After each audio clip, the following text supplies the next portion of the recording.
Pamirsa usaha ngerereh korban banjir ring Bali antuk resmi sampun kewang deang. Ide unucap sekadi sane munggah ring Undang-Undang Nomor 29 Tahun 2014 tentang pencarian dan pertolongan.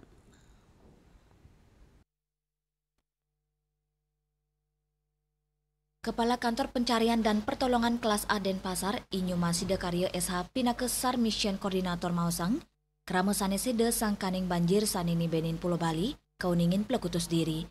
Rari sane durung kepangge wenten petang diri, selami pitung rahina ngerere ring wawidangan Badung, tim SAR gabungan sampun maut sahe daat ageng, ring sejeroning mangge korban, inggian ring tukat miwah ngangin jukung karet, risampun awuku nenten malik kepangge korban, mejantan utsaha nucap sanena dunang SAR gabungan mewa alut kita ke Wangdeang, dua nengasa punike, pacang kelanturang antuk nyelain kanan ring lapangan, melarapan memperkanti sarang SAR Kabupaten Badung, adiri korban sane durung kepanggih ring Kota Denpasar taler kantun keselain. Dengan status pencarian sampai dengan hari ke-7 sesuai dengan Undang-Undang 29 tahun 2014, penyelenggaraan operasi SAR yang kita laksanakan ya, ada penghentian tapi diajak dengan pemantauan.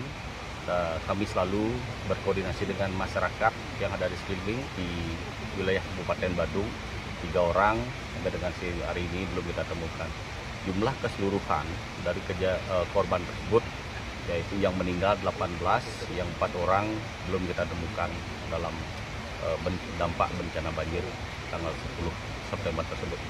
Kendala-kendala yang kita hadapi oleh tim SAR gabungan yang ada di lokasi, yang pertama adalah terkait dengan sampah-sampah yang begitu tebal, ya, dengan dangkalnya sungai, dan kita pun mencari korban tersebut sampai yang di Denpasar, muara Taman Pancing ya, yang ada di Denpasar, dan kami pun di sini di lokasi yang ada di Bengui sekarang ini kita mencari sampai di Pantai Nganyi demikian, sampai sejauh 13 km demikian.